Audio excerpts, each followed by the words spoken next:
Yes po. Yung paggamit ng mga Equal, Splenda, yung ganun, advisable ba rin gumamit pa noon? Or Ang natural sweetener po, yun yung mga nabanggit ko lang. Yung Splenda, yung I think hindi siya natural. Oo.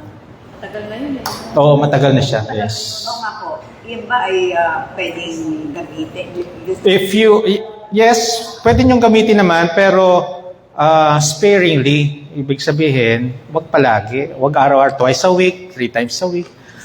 If you're not diabetic, if you're not if you have no fatty liver, basta walang chronic diseases, pwede po. Hindi naman Then kung matutunan ninyong ma-lessen, matanggal, much better siya. Actually, hindi niyo na mahahanapin yan eh. Sa umpisa lang yan, ay parang hindi ko kaya. Marami akong mga pasyente ganyan. I have CKD patient, pinilit lang ng mga anak, kasi ayaw nila ma-dialysis, matataas ang creatinine. Pupunta, yung pasyente ayaw. Yung mga anak ang gusto. Kaya nung ini-explain ko how to do this low carb,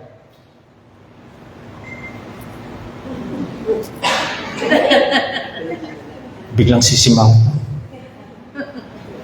Ano nakakainin ko doon? Ito ang dami Real foods. Fish, chicken, vegetable. Well, fruits. Pili lang. Kung mataas ang potassium, pili. Marami kasing, nagpapatas kasi ng uric acid pagka prutas. And fruits, can cause fatty liver. Pansinin niyo, may fatty liver. Yung iba, ba't ako may fatty liver? Hindi naman ako manginginom. So bakit? Ang dami niyong mag-consume ng prutas. Fruits should be seasonal. Hindi na whole year round ang prutas natin.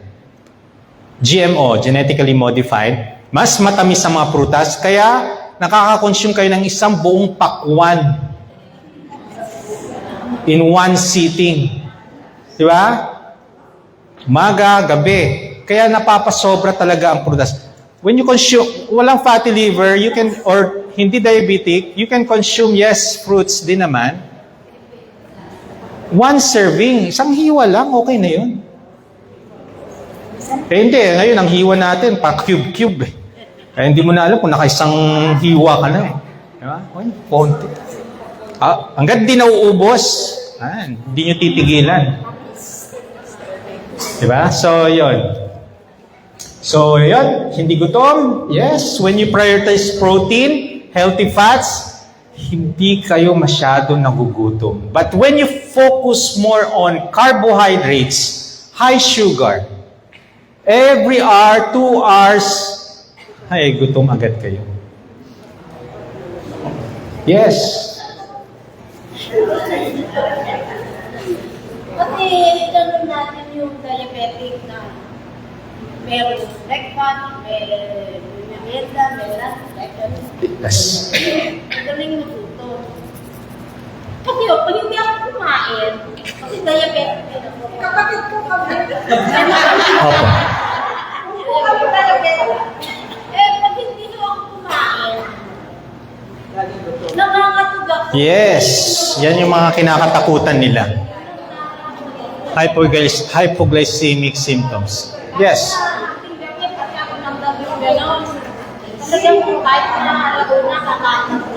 Correct. Okay. Yes. Totoo naman po yan, no? If you have medication, lalo na sa mga nag-insulin, pagka maglo-low carb kayo, delikado pag nag-insulin. You need to be guided or consult yung naglo-low carb na doctor. But, kukunti lang yan. Marami. Kaya po, pinapainom kayo ng medication. The problem is we're not solving diabetes. We're just solving the symptoms. So, ang sasabihin sa inyo, kumain lang po kayo kasi may gamot naman. Na ano yun? Kain lang kayo, kain. May gamot naman. So pag tumaas ang sugar, pansinin ninyo when you go back to your physician, bakit yung isang gamot nyo nagiging 2? Nagiging 3? 4. Ang sugar, ang diabetes, pag 4 na ang gamot at hindi pa rin nagko-control ng sugar, nag-i-insulin. Yung iba naman, hindi na pinapabot ng 4, pinag-i-insulin na. So, depends sa physician yun. You want to control your sugar, your diabetes, kailangan merong nag-guide sa inyo. Mahirap siya, pero kung gusto nyo mabawasan ng gamot, makontrol ang sugar without the symptoms. Yes, pwede. When you feel yung symptoms na yan, nanginginig, sip electrolytes, eat, but eat real foods. And not sugar, not high carbs. Yan usually sa advice sa'yo, nanginginig ka, kumain ka ng chocolate, kumain ka na, uminom ka ng soft drinks. Remember, when you eat something, real foods, it will also increase your sugar. Tataas din naman ang sugar ninyo. Okay? So, wag po kayong matakot. Yung mga herbal coffee, safe po ba pinutin yun? Yung mga herbal coffee, katulad ng MX3. Nako, yan na. Okay, ito. Lahat ng mga herbal coffee, much better isa ang ingredients. Parang ano na yan process. Minsan may halo ng sugar din. Lalo na may 12 in 1, 32 in 1. Kaya sa akin, sa start natin, ultra-processed food, sugary food, doon lang kayo mag-focus. Gumaganda ang health natin. Ang dami, nag-start ako 2019 as low carb. 2019, may patient na rin ako pero kukonti lang noon. Nag-monitor na ako ng mga patient. After 3 years of monitoring patients, mas madaming, actually 99%, natanggalan ko ng gamot. Gumanda ang sugar, gumanda ang blood pressure. Kaya bakit ako very, sa low carb, very open dito. Ngayon, biglang nag-open na, kaya dumami yung mga followers. Kasi, naniniwala akong mas gumagaling ang mga pasyente pag totoong pagkain ang sisimulan. Yes. Sige po. Ano ba yung healthy fats? Okay, healthy fats. Olive oil. Mahal, no? Virgin coconut oil. Mahal din. Medyo mura kaysa sa oil. Avocado oil. No. Coconut oil, yes. And yung fats ng mga animals. Kaso ang inaano nyo, saturated fats. Okay, walang studies ng saturated fats is talaga. Pansinin nyo, mas maraming na-stroke, na-heart attack, normal ang cholesterol. Bakit maraming na-stroke pa rin, na-heart attack? Pansinin nyo, puro diabetes. Huwag nyo titingnan ang lipid profile, yung cholesterol. Tingnan nyo ang sugar. Kadalasan, I have a patient, pa-consult sa akin, stroke patient. Doc, bakit ako na-stroke? I've been monitoring my BP every day, normal. Wala akong maintenance. Pero na-stroke. Sabi ko, Mami, eto po. I'll explain. You are 22 years diabetic. 7 years on insulin. May oral meds pa sa sugar. Uncontrolled ang sugar po ninyo. So kahit normal ang BP ninyo, high sugar can cause inflammation, damage sa ating katawan. Magsisimula sa mata. Papansin nyo ng lalabo hanggang sa mabulag. Retinopathy. Yung iba, tinutusok-tusok ang paa, ang mga katawan, ang kamay. Neuropathy. Nagkakaroon ng kidney damage, tumataas ang kreya, nagmamanas, CKD. Yung iba, stroke. Yung iba, heart attack. Yung iba, napuputulan ng paa. Bakit? Ingatan lahat ng diabetic, ingatan yung mga paa. Masugat lang yan.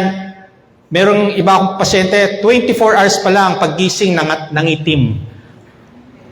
Pinutol. Ang problema, ang itim sa paa lang. So, bakit pinutol hanggang tuhod? Kasi nung nasa table, yung bulok, nandun na pala sa malapit na. So, you need to control your sugar. Ang daming complication.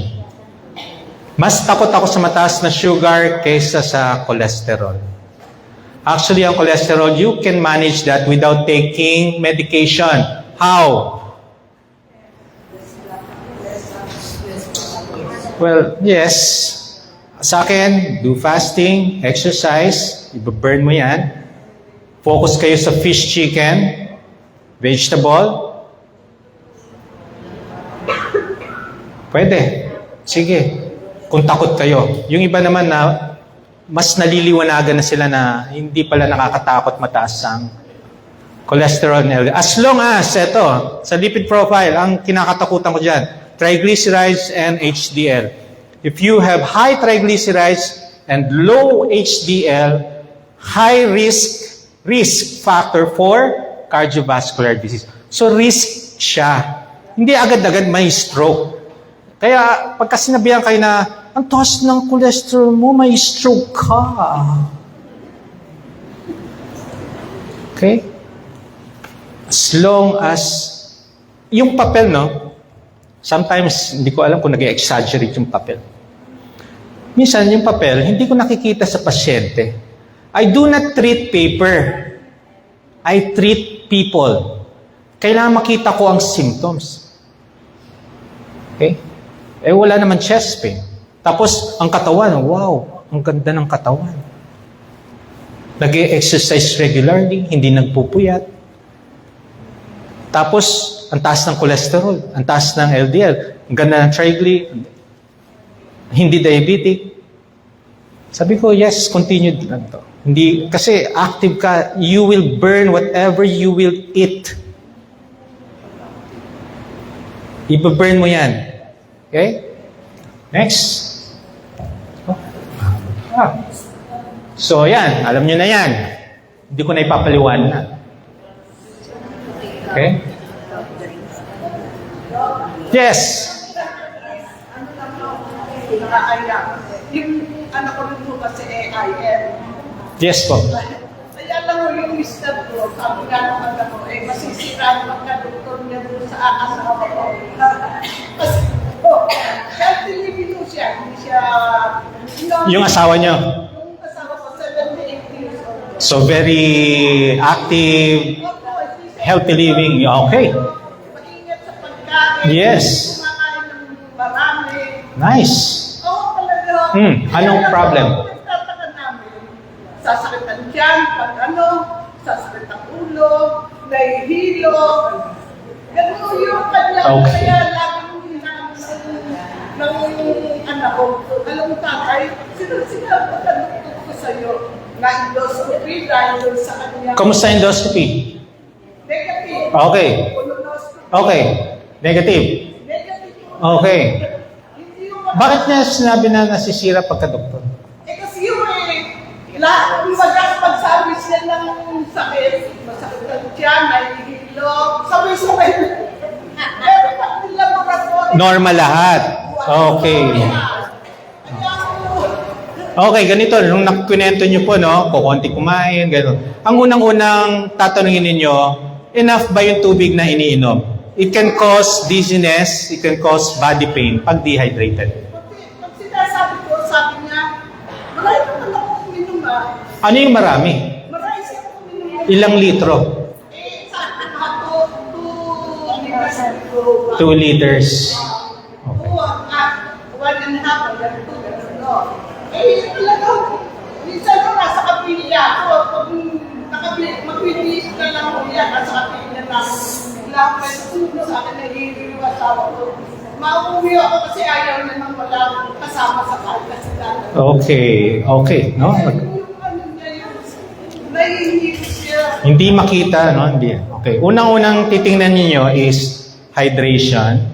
Number 2, baka gutom. Number 3, nagpupuyat. Sa tulog ko, okay naman siya kasi isa sa kilo. Ang aga-aga mo matulog, 8 o'clock ko, akin pinag-tulog. Okay, anong oras gigising? Nagigising naman mo siya isa, nakakatulog.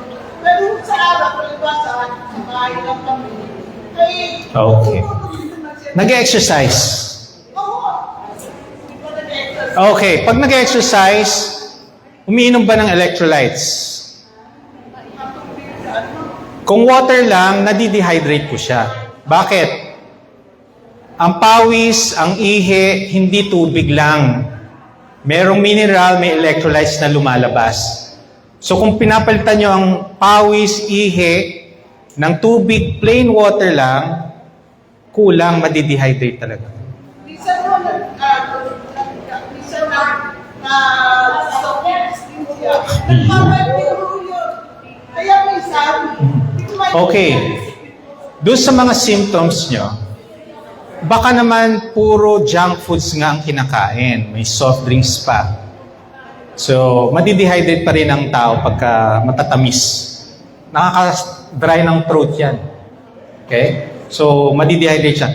Lahat ng junk foods tanggalin. Lahat ng processed food tanggalin. Kumain lang siya ng mga real foods. Then, fluids, mag-electrolytes. Baka mawala yung hilo niya. At mukhang, katulad ng binanggit ko, processed food can cause chest pain. Puro chichirya, cause chest pain, body pain, dizziness. Pwede po yun. Kung normal naman, katulad niyan, no? Laboratory, hindi nag-uugnay dun sa pasyente. Bakit ganun? You do not treat nga yung papel. You treat the patient. So bakit ganun? Normal na ito. Mga diagnostic normal, ang tao may simptomas. Alamin nyo kung anong kinakain. Kumakain ba ito ng real foods? Baka naman puro tinapay. Puro may palaman. Puro pansit. Puro mga nasa plastic, chichirya. Puro, ano ba yung mga ultra-processed, mga processed food? Hotdog, tocino.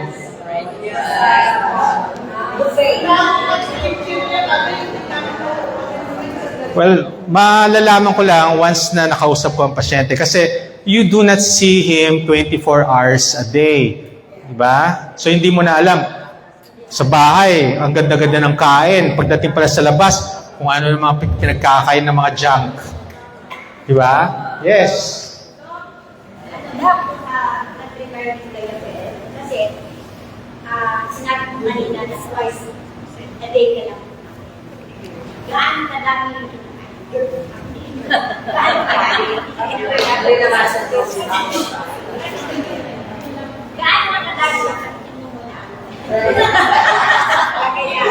Panoorin niyo yung video ko. Andun. May sample ako doon. Ngayon, gusto ko yung gayahin yung ginawa mo na twice A day. Kasi marami rin ako makasatuhan ko. Kasi ang tanong ko naman, ito pa naman ako sa layo na Hmm. 5 times a day. ang tanong ko, hindi ba makakausap?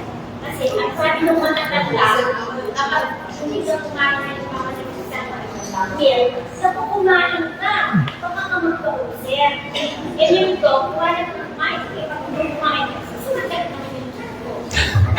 Kaya nga po, no, fasting, huwag niyo muna simulan ng fasting. Why? Mahirap mag-fasting kung kumakain kayo ng high carbs. Ang hirap. Inoorasan mo yung dapat ganitong oras ako kakain. When you do low carb, fasting will follow. Domino effect. Pag nagawa nyo ang low carb ng tama, kayo yung fasting, wag nyong sa mga age natin, 60 above, yung fasting, kailangan listen to your body. If you're hungry, eat. Huwag nyong pigilan yon, kumain. As long as you eat real foods. Ang problem kasi, ang kinakain natin more on high carbs. So, after 2 hours, gutom ulit. But when you eat real foods, satiety. It will take time, 1 week, 2 weeks, or 3 weeks. Huwag muna kayo mag-focus sa fasting. Hindi ko nagawa ang fasting na hindi ako nag-low carb. Halimbawa, gusto nyo 16 hours fasting. Imagine mo yun, 16 hours. Paano kung sabi natin, 13 hours pa lang, gutom ka na. Oh my, ilang oras pa yun. Nanginginig ka na. Kumain na po. Listen to your body. Once your body is talking to you, you listen. Huwag yung, dahil lang may fasting, ginagaya ko si Doc Brian. Gusto fasting 18 hours, 16 hours. Gagawin ko yun. Hindi po ganun ang tama. No. You need to first focus on the food. And the fasting will follow. Magagawa nyo na yan. Kaya huwag kayong, be patient. Marami gusto, 1 buwan, okay na Marami sa aking mga patient, it took them a year, 2 years. Minsan nga, bumabalik pa sa high carbs. And then eventually, natututunan na nila ang tama. Be patient. Yes. Kung parang ko lang po yung tsaa, Yes. yung different set of things. A different. At bawal ba o ano? Okay. Coffee, tea, cocoa are diuretics. So, ang mahalaga pa rin, water. When you consume that, yes. Ano po kayong kinailangan? Okay, sa inyo, kung hindi, pwede naman yung mga hydride, Oresol, ORS, pwede. Yung pagka nagtatae, although may sugar siya. Ngayon, kung gusto niyo yung walang sugar, yes, asin is electrolyte. Sodium, may potassium. Sumanip pa namin. Kasi,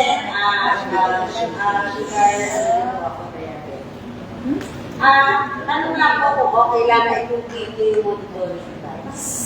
Monitoring device. Anong use ng monitoring device? Okay. Nag-i-insulin? Pwede lang hindi. Usually, ang mga nag-i-insulin, mas gusto ko na monitor ang sugar. Ngayon, kung nag-oral medication kayo, pwede naman kung financially okay, kaya, magastos Di ba? Kasi malapit na ako mag-300. So, bali, mag-trace lang yung aking sugar pa diabetic na ako, 240. So, ang taas. Okay, so... Para maano yung mga anak ko, ang monitoring device, para kung halimbawa may nakakain ako, nag-spike siya, at kukontrol ako. Kaya iniisip ko kung continue ba siya, okay pa siya na continue. Well, pwede pong i-continue kasi katulad ng sinabi nyo, pag nakita nyo nag-200, kailangan kontrolin. May nagsasabi sa inyo, kailangan nyo mag-control. Pwede po, yes. You can continue monitoring kasi alarm mo yan Yeah, tama. Ina-alarm mo sa sarili mo, mukhang napadami ako ng kain. So, yes. Kung okay lang po, yes. Kadalasan ang monitoring mas gusto ko sa mga nag-insulin.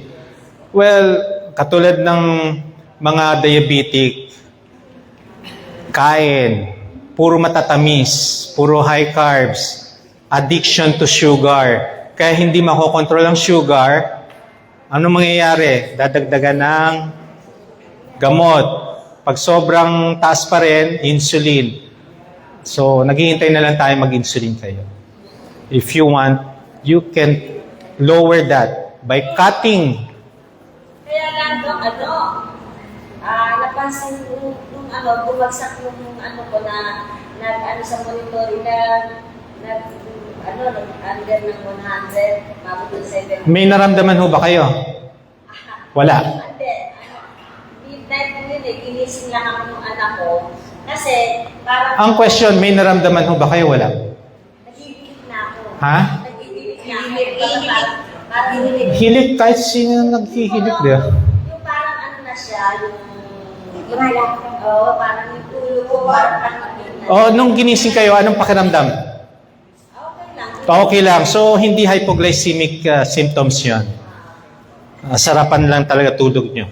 So, pagka hindi hypoglycemic, okay po yun. Ngayon, pagka nakaramdam kayo ng mga, katulad ng binanggit ko kanina, sip your electrolytes and eat. Kumain lang kayo. May itlog, kainin yung itlog. Tumataas din naman ang sugar kung sobrang bagsak. And please, kailangan meron nagmo-monitor ng sugar na doktor para mag-adjust sila. Okay? I-diretso. Pwede po ba yung water, ilalagyan nyo ng lemon? Yes po. Slice of lemon, ibabad ninyo, parang lemon water. Pwede naman po yan. Next. Ayan, ang benefits ng low carb, you can control your sugar. Pag na-control nyo yung sugar, babawasan kayo ng gamot. Kung ayaw bawasan, puntahan nyo. Yan, tinatanong na po nila saan daw po ang Kasi sa akin, pag nakita ko, nag-change na kayo ng lifestyle, talagang magbabawas ako ng gamot. Bakit? Lalong babagsak ang sugar nyo, which is, pag nakaramdam kayo ng mga symptoms, mas kinakabahan kayo eh. So, bakit babagsak ang sugar? Kasi hindi na kayo nagko-consume ng high carbs eh. Real foods na kinakain ninyo.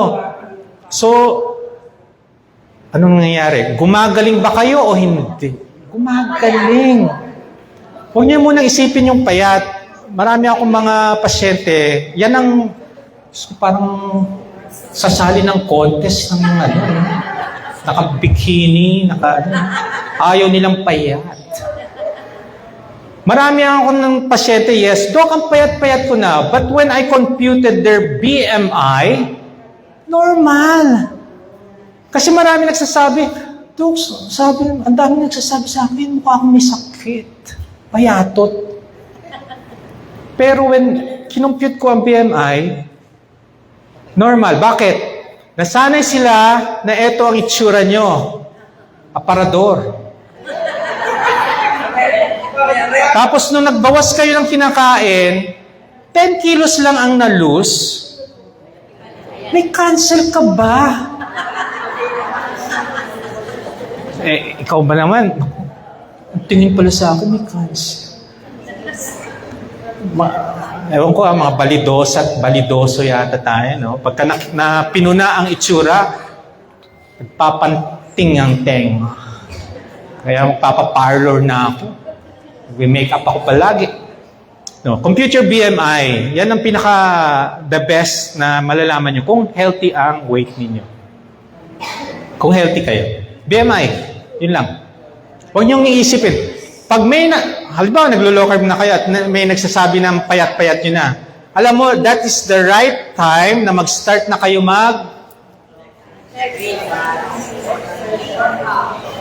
workout. Cardio, mas mabilis pumayat. Lifting, mag-gain kayo.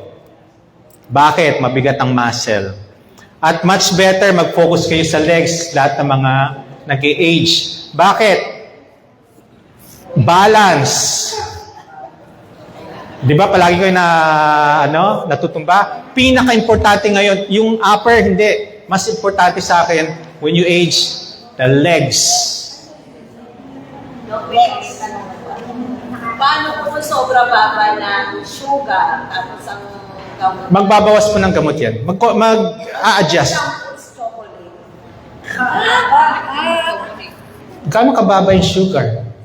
mga 70 o ganun. Baka hindi kumakain to. Ang kinakain lang is puro sugar. Puro carb. Yung daw makatulong doktor. Tapos walang medication. Chocolate lang po. Okay. Well, sad to say, yan din na natutunan ko nung med school ko. Pagbagsak ang sugar, painumin mo ng soft drinks, pakainin mo ng chocolate, bili ka ng fudgy bar. Kaya po ito, pagka po nanginginig, chocolate Mali po yun. Kaya nanginginig, undernourished na siya. Hindi na kumakain ng tama. So, pwedeng ganun, or dehydrated, or palaging puyat. Ganun lang yun. Okay, so kung puyat, hindi pagkain ang solusyon. Tulog. Kung gutom, hindi tulog ang solusyon. Alam mo, marami akong pasyente ganyan. Gutom, natulog. Puyat, pagkain. Ba't ganun? Baliktad. Hindi ko alam ang rationale, bakit nababaliktad yung ano. Pag gutom, kumain. Pag kulang tulog or inaantok, tandaan ninyo ha, huwag niyong pagbaliktarin yon. Huwag. Turo natin yung tama.